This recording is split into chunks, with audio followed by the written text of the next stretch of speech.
ba? Napalitan na daw ang parako sa ating community. Totoo ba? Oo. Kawawang pare. Napakabait pa naman at masayayin. Kamahalan. Napakawalan na raw po ang estudyanteng galing sa akademiyang binilanggo noong isang araw. Dapat lamang na may maiwan sa piitan. Mawawalan dandangal ang pamamalaan kung pakakawalan lahat ng pilibustero.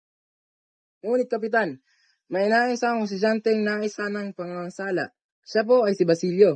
Bakit? Sino ba yung Basilyong yan? Isa po siyang estudyante ng medisina na ulila, kaya nagpaalila kay Kapitan Tiago. Mabuti. Di wala na maghahanap sa kanya. Pero malaki po ang pagpapahalaga ng mga guro niya sa bait at sipag niya. Kung tuloy ang pagkikipagtulong sa kanya, hindi na niya matatapos ang karera. Walang saysay ang lahat ng naumpisahan niya. Kung totoong magtatapos na ang Basilio yan, dapat nga lalong makulong, pilibusterong manggagamot. Ngunit General, makakatulong po siya sa pag-ugit ng bansang ito. Ako at hindi si Basilio ang dapat uugit ng bansa. Ngunit inosente po naman talaga si Basilio. Inosente ba ang miyembro ng akademya na ang pagiging pilibustero ay tagos hanggang buto? Malaki po ang pananagutan ninyo bilang pinuno ng pamahalaan. Wala po ba kayong kinakatakutan man lamang? At ano naman ang kinakatakutan ko? Hindi ba ko magagawa ang lahat ng maibigan ko? Ibinala po ako dito upang maglingkod. Ang tanggapang pinaglagyan sa akin ay dapat maging tanggapang kalakip ng katarungan at karangalan. Di ko matatanggap ang piringan ang aking mga mata at busalan ang aking labi. Inaangkin ninyo ang bansang ito? Tinatawag ko rin akin ang lugar na ito. Marapat lang sigurong pagyamanin natin ang 8 milyong taong ninirahan dito. Nakakalungkot man sabihin, kamahalan, na ang iyong katauhan ay di ko mabanaagan man lamang. Ang pagiging makatarungan, makatotohanan at marangal. Para sa inyo, ang magiging Kastila ay ang nangungulugan ng pagiging pirata, mamamatay tao, isang nilalang na ipokrito, isang taksil, mapangkangkam at mapansamantala. Kung ako po ang tatanungin, malaking kararangalan ang kumampi sa sino mang hindi mabigyan ng katarungan, katotohanan at kalayaan.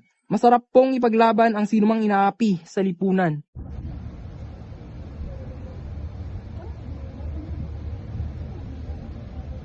Salamat naman sa naway na may kapal at nasalba ang buhay na iyo. Kamusta naman ang iyong kalagayan, G. Simon? Abay sa awa naman ng Diyos ay gumanhawa na aking kalagayan, Ginoo.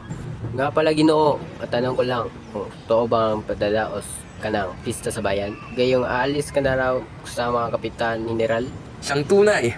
Ito ang aking paraan ng pasasalamat sa aking paggaling at para na rin sa inang bayan na nagpayaman sa akin.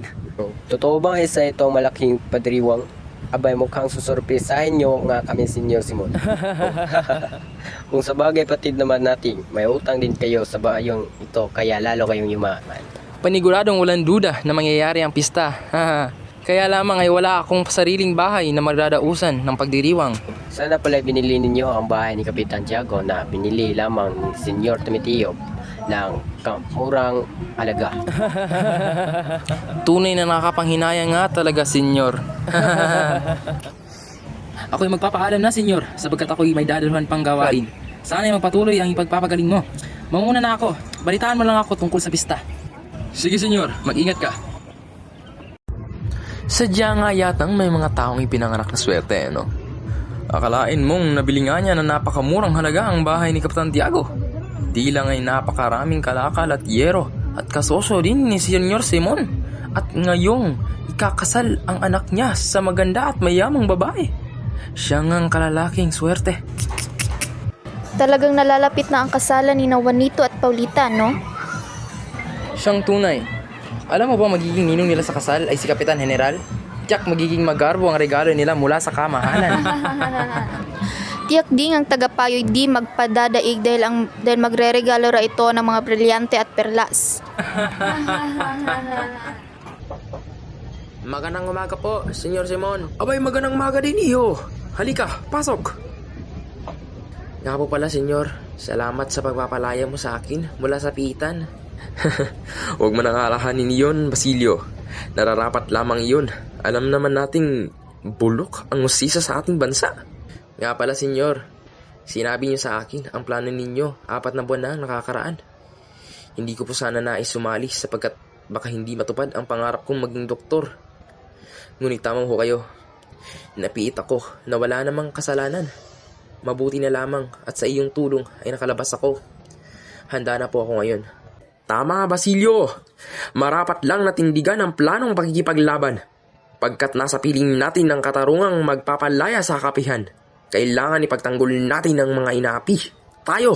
Oo, tayo ang magiging tinig ng pagkapantay-pantay. Isang mabuting pangitain ang pagdating mo, iho. Ngunit dahil sa iyong pagdating, ang kabayanihan sa aking puso'y nabuhayan muli. Halika, samahan mo ko. May papakita ko sa'yo.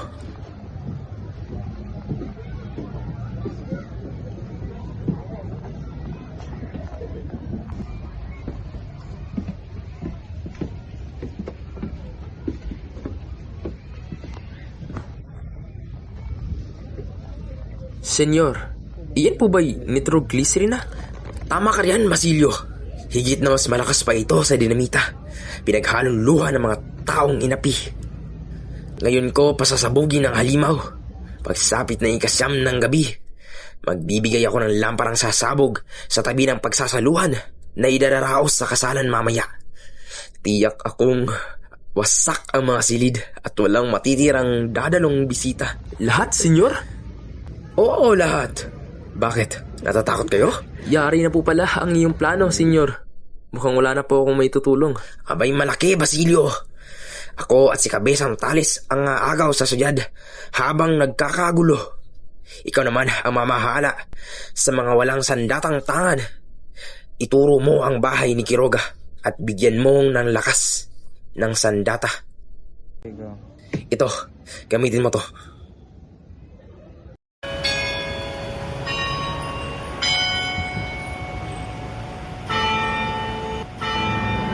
Sa may anluwagi ata magaganap ang kaguluhan.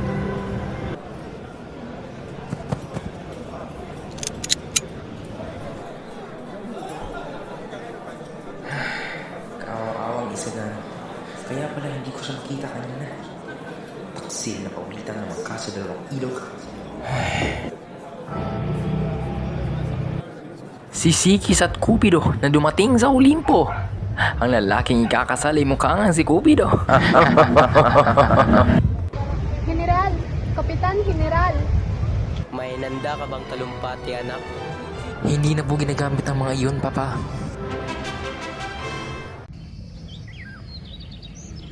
Palubog na talaga ang araw sa Kapitan General, di ba? Salamat, Senyor Simon. Bukod sa malaking tulong mo, ay maintahan mo pang maging ninong sa kasalan ang Kapitan General. Wala nga naman, Don Timoteo. Heto ang regalo ko.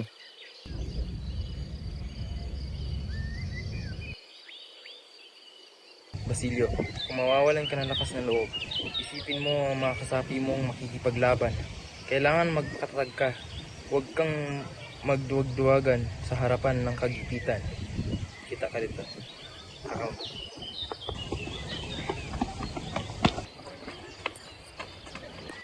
Isagani, halika, lumayo na tayo dito. Ngunit hindi ko pa nakikita si Paulita. Makinig ka. May sasabog doon sa balwagan at walang matitira. Halika na.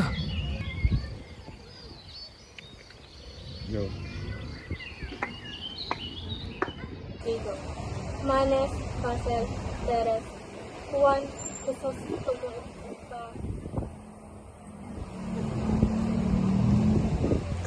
Magpatuloy tayo sa pagkain, mga Ginoo. Huwag nating pansinin ang birong yan. Sino may palagay ko'y papatayin niya? Uy! Mabanggit ko lamang ang magnanakaw na inyo kahapon sa salo-salo. Kaya't nais ko magkaroon ng militar na huskadong magpaparusa sa mga krimen.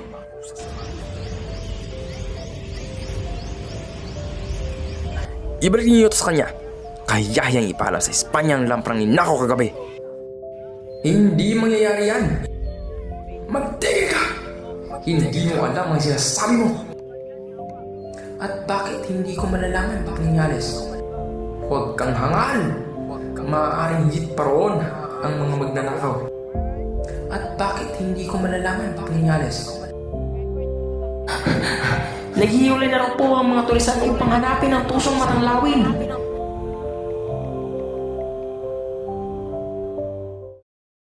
Di ba naroon din si Senyor Simon na nagregalo pa sa bagong kasal? Oo, naroon rin ang lamparang muntika ng sumabog. Buti na lamang ay may nagnakaw nito at di natuloy ang pagsabog. Isang magnanakaw na may maitim na kamay Kaya pala kagabi, at hindi nahuli. Tumalon raw ito sa tubig at di na mawari kung ano ang kaurian niya. Kailan may masama ang kumuha ng di sariling buhay. Patuloy pa rin ang kanilang paghahanap kay Senyor Simon, ngunit parang may tagabulag raw sa kanya. Patuloy sana nilang hanapin ang demonyo.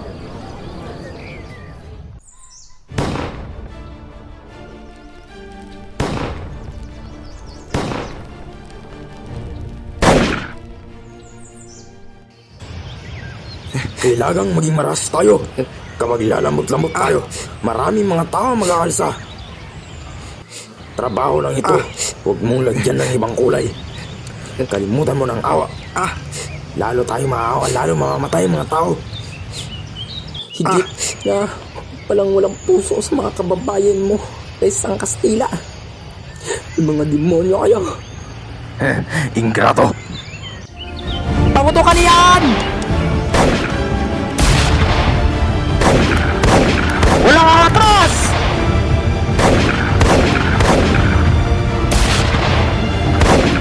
Putok! Paputukan ninyo! Walang gigibo! Sugod!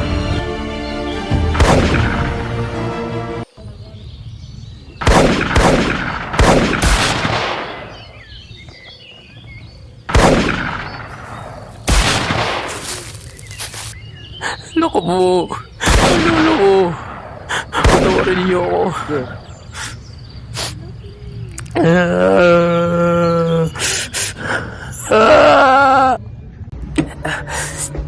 Oh, ano nangyari siya?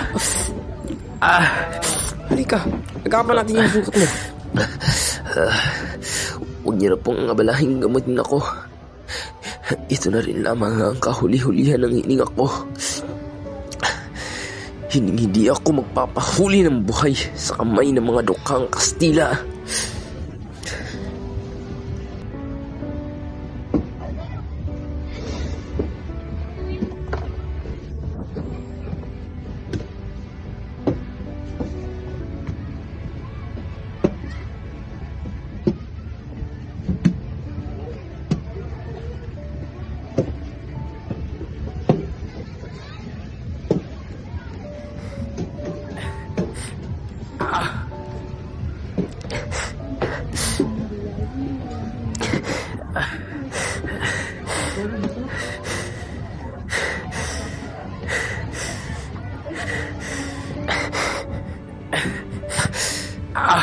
Ako po si Crisostomo Ibarra.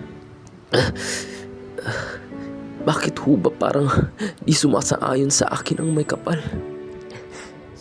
Kailan may di magbubunga ng mabuti ang kasamang gawa. Ang lahat ng nangyayari kalooban ng mika, Senyor. Huwag kang mabahala, Simon. Hindi natutulog ang Diyos. Ititindig niya ang mga inapi. Di ka dapat mawalan ng pag-asa sapagkat ay matatalo rin ang mga kasalanan.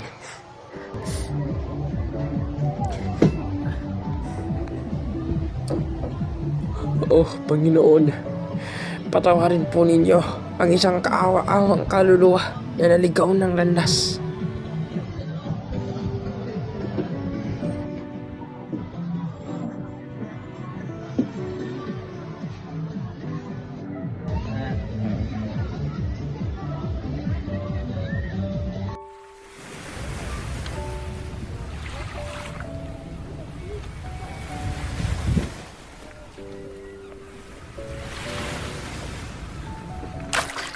Sana naway hinahanap mo na ang kapayapaan sa iyong kalooban, Senyor Simon. Naway mamayapa ka sa kabilang buhay.